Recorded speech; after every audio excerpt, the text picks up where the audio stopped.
அன்பு நிறைந்த என் கன்னிராசி நேயர்களுக்கு என்னுடைய கனிவான மற்றும் இனிய வணக்கம்.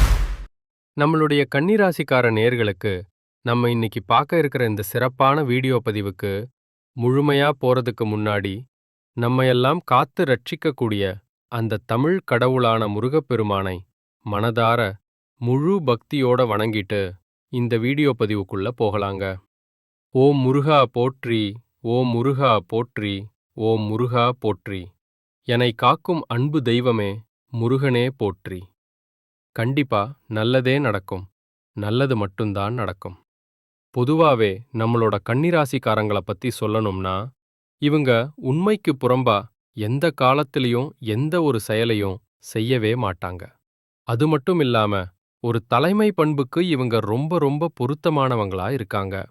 எப்பவுமே மெதுவாக, நிதானமாக, ஆனா நிச்சயமாக வாழ்க்கையில ஜெயிக்க போறாங்க, வாழ போறாங்க நம்மளோட கன்னிராசிக்காரங்க. தன்னை யாராவது இருக்காங்கன்னா அது எல்லாம் இவங்க தாங்க. இவங்கள பொறுத்த வரைக்கும் தான் மட்டும் நல்லா இருக்கணும், தனக்கு மட்டும் எல்லாம் கிடைக்கணும் அப்படிங்கிற அந்த சுயநலம் எல்லாம் துளி கூட கிடையாதுங்க. தன்னை சுத்தி இருக்கிற எல்லோருமே நல்லா இருக்கணும், எல்லாரும் சந்தோஷமா இருக்கணும் அப்படிங்கிற ஒரு உயர்ந்த பொதுநல குணத்தோட தாங்க இவங்க வாழ்ந்துகிட்டு இருக்காங்க. இவ்வளவு அருமையான அற்புதமான நற்குணங்களைக் கொண்ட என் அன்பு கன்னிராசிக்கார அன்பர்களே, நீங்க எல்லாரும் எப்படி இருக்கீங்க? ஆரோக்கியமா இருக்கீங்களா? இதை நான் கேட்ட உடனே எங்க அம்மா, நீங்க வேற எங்களை பார்த்து இப்படி ஒரு கேள்வி கேட்குறீங்களே, எங்களை பார்த்தா உங்களுக்கு ஆரோக்கியமா இருக்கிற மாதிரியா தெரியுது? நாங்களே ஒவ்வொரு நாளும் ஒவ்வொரு நிமிஷமும் கவலைப்பட்டு வாழ்ந்துகிட்டு இருக்கோம் அப்படின்னு உங்க மனசுல நீங்க நினைக்கிறது எனக்கு நல்லாவே புரியுதுங்க. ஆனா கன்னிராசிக்காரர்களே, ஒரு மகிழ்ச்சியான செய்தி என்னன்னா, உங்க வாழ்க்கையில இருக்கக்கூடிய இந்த துன்பமான சூழ்நிலை எல்லாமே இனி வரக்கூடிய காலங்கள்ல காணல் நீரா, அதாவது இருந்த இடம் தெரியாம மறையப் போகுது. உங்க வாழ்க்கையே நீங்க ஆச்சரியப்படுற அளவுக்கு ஒரு சொர்க்க வாழ்க்கையா மாறப்போகுது. உங்க மனசுக்குள்ள இருக்கக்கூடிய உங்களுடைய நீண்ட நாள் ஆசைகள், கனவுகள், இது எல்லாமே ஒவ்வொன்னா நிறைவேறப் போகுதுங்க. குறிப்பா நீண்ட நாட்களாக திருமணம் ஆகாதவர்களுக்கு அந்த திருமணத் தடை எல்லாமே முழுமையா நீங்கி திருமணம் இனிதே சிறப்பா நடைபெறப் போகுது. அதேபோல குழந்தை பாக்கியம் இல்லாதவர்களுக்கு அந்த இறைவன் அருளால அழகான குழந்தை பாக்கியம் கிடைக்கப் போகுது. ரொம்ப வருஷமா இந்த பூர்வீக சொத்து ரீதியாக இருந்த அனைத்து பிரச்சனைகளுக்கும் ஒரு நிரந்தரமான தீர்வு கிடைக்கப் போகுது. உங்களுக்கு முறைப்படி வரவேண்டிய அந்த பூர்வீக சொத்து எந்த தடையும் இல்லாம உங்க கையில வந்து சேரப்போகுதுங்க. மொத்தத்துல சொல்லணும்னா, உங்க வாழ்க்கையே ஒரு அருமையான, அருமையான, வளமான வாழ்க்கையாக மாறப்போகுதுங்க. உங்க கையில பணப்புழக்கம் மற்றும் செல்வாக்கு ஓஹோன்னு உயரப் போகுதுங்க. நீங்க புதுசா நிலம் வாங்க போறீங்க, வீடு வாங்க போறீங்க, ஆசைப்பட்ட மாதிரி நகையெல்லாம் வாங்க போறீங்க. உங்க வாழ்க்கை ரொம்ப அருமையா, அதே சமயம் நல்ல ஆரோக்கியமா இருக்க போகுதுங்க. நம்மளுடைய கன்னிராசிக்காரங்க ரொம்ப ரொம்ப மென்மையான மனதை கொண்டவங்க. இவங்க வீட்ல ஏதாவது ஒரு துஷ்ட சக்தி இருந்தா, அதாவது கண் திருஷ்டியோ இல்ல எதிர்மறை சக்திகளோ இருந்தா, அதை அந்த பெருமாளால் மட்டும்தாங்க வெளியில கொண்டு செல்ல முடியும். அதனால எப்பவுமே நெற்றியில செந்தூரம் இட்டுக்கொள்றது அந்த திருஷ்டிய விரட்ட உதவுங்க. அது மட்டும் இல்லாம ஓம் நமோ நாராயணா, ஓம் நமோ பகவதே வாசுதேவாய நமக என்ற இந்த சக்தி வாய்ந்த மந்திரங்களை தினமும் 108 முறை காலையிலும் அதேபோல மாலையிலும் நீங்க தொடர்ந்து ஜெபிப்பதன் மூலமா உங்க வீட்டில் உள்ள துஷ்ட சக்திகள் எல்லாமே தெரிச்சு ஓடிருங்க, முழுமையா வெளியேறும். அந்த காலத்துல நாரத முனிவர் இந்த நாராயண மந்திரத்தை எல்லாருக்கும் உபதேசித்ததால தான் அவர் இன்றும் எல்லாராலும் போற்றப்படுறார். கடவுள் எப்பவுமே நமக்கு என்ன தேவையோ அத மட்டும்தாங்க கொடுப்பாரு. அதனால வாழ்க்கையில தோல்விகளக் கண்டு நாம என்னைக்குமே துவண்டு விடக்கூடாதுங்க. கன்னிராசிக்காரங்க, உங்க வீட்ல தினமும் 2 முறை, அதாவது காலையிலயும் சாயங்காலமும் நித்திய பூஜை கண்டிப்பா செய்யணும். தினமும் காலையிலும் மாலையிலும் தவறாம விளக்கேற்றணும். வீட்ல நிம்மதி இல்லாம ரொம்ப கஷ்டப்படுறவங்க புதன்கிழமைகள்ல பச்சை நிற துணிய தானமா வழங்கணுங்க. அந்த பச்சை நிற துணிய நீங்க தானமா கொடுப்பதன் மூலமா உங்கள் வாழ்க்கையில் இருக்கக்கூடிய துன்பங்கள் குறையறத நீங்களே கண்கூடா, அதாவது நேரடியா அறிய முடியும். அது மட்டும் இல்லாம ஒவ்வொரு புதன்கிழமையும் அந்த புதன் ஓரையில விஷ்ணு சகஸ்ரநாமம் பாராயணம் செய்யணுங்க. இது ரொம்ப விசேஷம். அதே போல புதன்கிழமைகள்ல பச்சை கற்பூரத்தை ஒரு கொட்டாங்குச்சியில ஏற்றி உங்க வீட்டை சுற்றிலும் காட்டி திருஷ்டி கழித்து வாசல்ல வைக்கணும். ஒருவேளை இப்படி செய்ய முடியாதவங்க அந்த பச்சை கற்பூரத்தை ஒரு டப்பாவுல போட்டு வாசல்ல வச்சிட்டு பின்னர் நேரம் கிடைக்கும்போது அதை கோவில்ல கொண்டு போய் ஏற்றி விடலாங்க. இன்னொரு முக்கியமான பரிகாரம், ஒவ்வொரு புதன்கிழமையும் துளசி தீர்த்தம் உங்க வீடு முழுவதும் தெளிக்கணுங்க. அதாவது வீட்ல ஒரு பஞ்ச பாத்திரத்தை எடுத்து அதுல துளசி பொடி அல்லது துளசி இலைய போட்டு நாராயண மந்திரம் அல்லது வாசுதேவ மந்திரம் சொல்லி 108 முறை ஜெபித்து அந்த புனிதமான தீர்த்தத்தை உங்க வீடு முழுவதும் மூலை முடுக்கு விடாம தெளிக்கணும். இந்த மந்திரங்களை நீங்க சொல்லும்போது ஒரு தர்பை பாயில அமர்ந்து ஜெபிக்கணுங்க. இப்படி செஞ்சீங்கன்னா நிச்சயமா சத்தியமா உங்கள் வீட்டு பக்கத்துல எந்த விதமான கெட்ட சக்திகளும் நெருங்கவே நெருங்காதுங்க. பொதுவாவே இந்த உலகத்துல யாருங்க உண்மையான கோடீஸ்வரன்? கோடி கோடியா பணம் வச்சிருக்கிறவங்களா? இல்ல தனக்கு பிடிச்ச உணவுகளை எல்லாம் வாங்கி சாப்பிடுறவங்களா? இல்ல பிடிச்ச உறவுகள் கிட்ட எப்பவும் பேசுறவங்களா? இல்லங்க, இல்லங்க. இதுல யாருமே உண்மையான கோடீஸ்வரன் கிடையாதுங்க.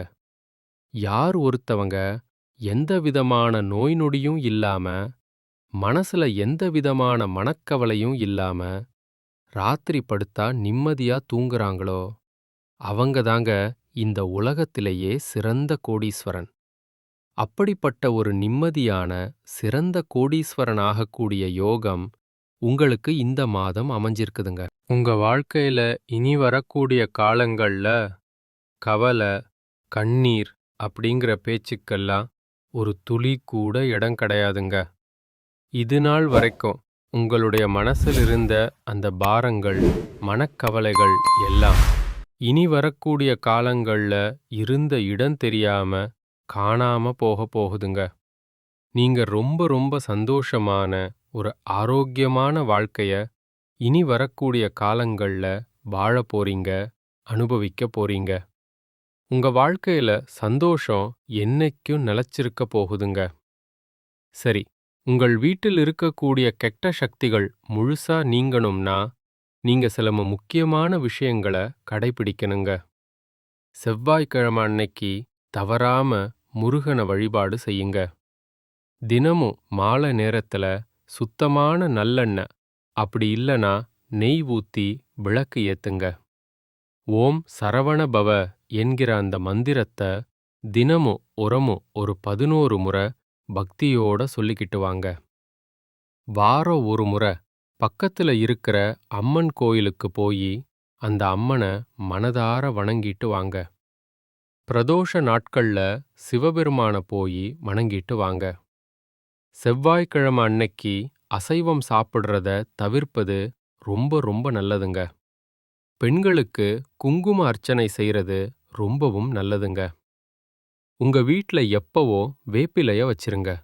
அது ஒரு கவசமா இருக்கும். நவக்கிரகத்துல செவ்வாய் பகவானுக்கு வழிபாடு செய்யுங்க. வீட்ல கண் திருஷ்டி போக ஒரு திருஷ்டி பொம்மைய வாசல்ல தொங்க விட்டுருங்க. செவ்வாய்க்கிழமைகள்ல முடிஞ்ச வரைக்கும் சிவப்பு நிற உடை அணிஞ்சுக்கோங்க. நெற்றியில எப்பவும் குங்குமம், சந்தனம் வச்சுக்கோங்க. உங்களுடைய வலது கையில ஒரு செம்பு காப்பு போட்டுக்கோங்க. அது உடம்புக்கும் நல்லது. வாரத்துக்கு ஒரு முறை கடுகு உப்பு வச்சு திருஷ்டி சுத்தி போட்டுக்கோங்க. உங்க வீட்டை தினமும் சுத்தமா பளபளன்னு வச்சுக்கோங்கங்க. வீட்ல உடைந்த கண்ணாடி, பழைய பொருட்கள் ஏதாவது இருந்தா தயவு செஞ்சு அதை உடனே அகற்றிருங்க.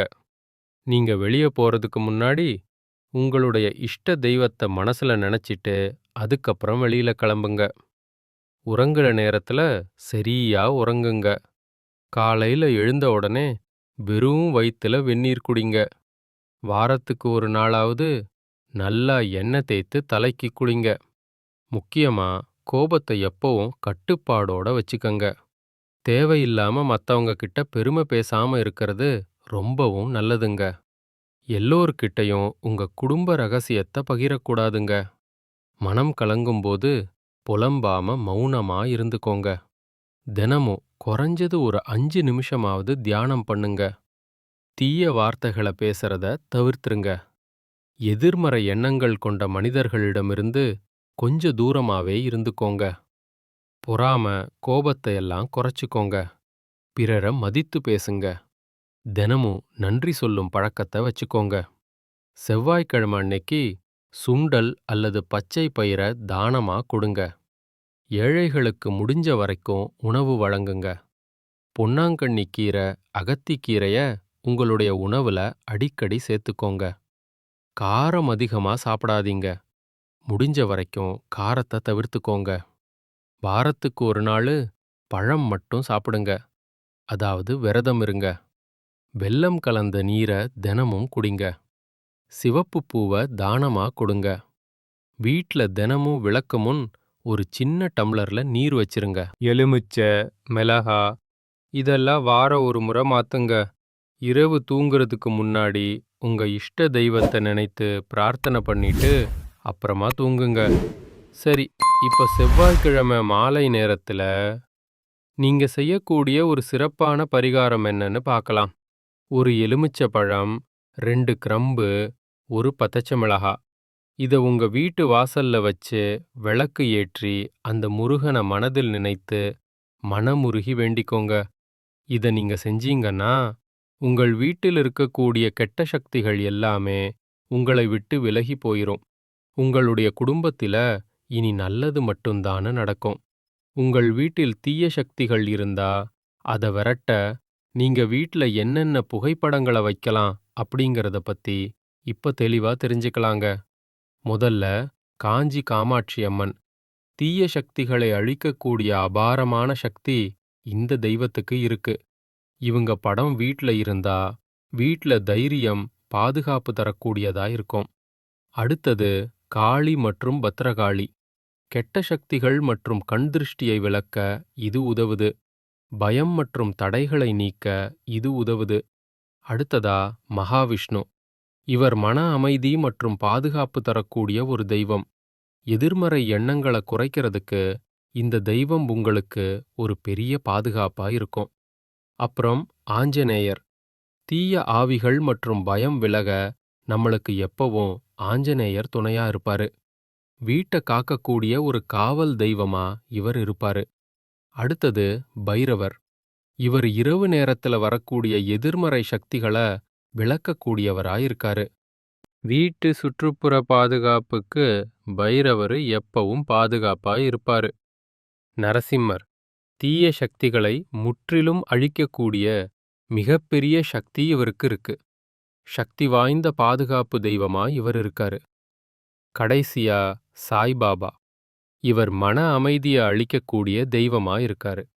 தீய எண்ணங்கள், கவலைகளை விளக்க இவர் உங்களுக்கு துணையாயிருப்பாருங்க. வடகிழக்கு மூலையில நீங்க இந்த தெய்வ புகைப்படங்களை தாராளமா வைக்கலாங்க.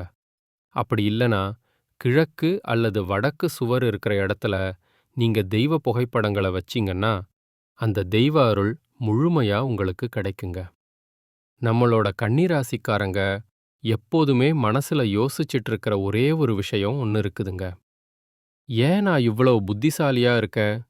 அப்படி நான் புத்திசாலியா இருந்தோம் ஏன் என்னால வாழ்க்கையில ஜெயிக்க முடியல? அப்படிங்கிற கேள்வி உங்க மனசுல ஓடிக்கிட்டே இருந்திருக்குங்க. அந்த கேள்விக்கான பதில யார்கிட்ட கேட்கணுங்கிறது தெரியாம நீங்க இத்தனை நாளா முழிச்சிட்டு இருந்திருப்பீங்க. ஆனா, அந்த கேள்விக்கான பதில நான் இப்போ உங்களுக்கு சொல்லப் போறேங்க. வாழ்நாள் முழுவதும் கன்னிராசிக்காரங்க ஏன் கஷ்டப்படுறாங்கன்னு பாத்தீங்கன்னா, இவங்க கிட்ட புத்திசாலித்தனம் இருந்தும் ஏன் முன்னேறாம இருக்காங்க அப்படின்னு பாத்தீங்கன்னா, இவங்க எந்த ஒரு விஷயமா இருந்தாலும் ரொம்ப அதிகமா யோசிப்பாங்க, ஓவரா சிந்திப்பாங்க. அது மட்டும் இல்லாம, யார் என்ன சொன்னாலும் அத பத்தி தீர விசாரிக்காம அவங்க சொல்றத பட்டுன்னு நம்பிருவாங்க. இதுதாங்க இவங்க வாழ்க்கையில இருக்கக்கூடிய முக்கிய பிரச்சனையே. பண விஷயத்துல கன்னிராசிக்காரங்களே, நீங்க கொஞ்சம் சிக்கனமா இருக்கணும். சரியான நல்ல திட்டமிடல் இருக்கணும். நீங்க நல்லா தான் பணம் சம்பாதிக்கிறீங்க. ஆனா நீங்க எப்படி கஷ்டப்பட்டு பணத்த சம்பாதிக்கிறீங்களோ, அதே மாதிரி பணத்த தண்ணி மாதிரி செலவு பண்ணிடுறீங்க. கையில சேமிப்பு இல்லாம போனாலே கதை முடிஞ்சு போச்சுங்க. எல்லாமே பயங்கர பண கஷ்டத்த நீங்க சந்திச்சு அவதிப்படுறதுக்கு வாய்ப்பு இருக்கு. ராகு, சனி, செவ்வாய் இவங்க எல்லாம் அப்பப்ப அவங்க நேரங்காலம் வரும்போது சில சோதனைகளை கொடுத்துக்கிட்டு இருப்பாங்க. அந்த நேரத்துல நீங்க கஷ்டப்படக்கூடிய சூழ்நிலை வருதுக்கு வாய்ப்பு இருக்கு. அதனால முன்கூட்டியே நீங்க கொஞ்சம் எச்சரிக்கையா இருந்துக்கோங்க. பண விஷயத்துல கொஞ்சம் ஜாக்கிரதையா இருந்துக்கோங்க. கண்டிப்பா உங்களுக்கு நல்லதே நடக்கும். நல்லது மட்டும்தான் நடக்கும். நன்றி, வணக்கம்.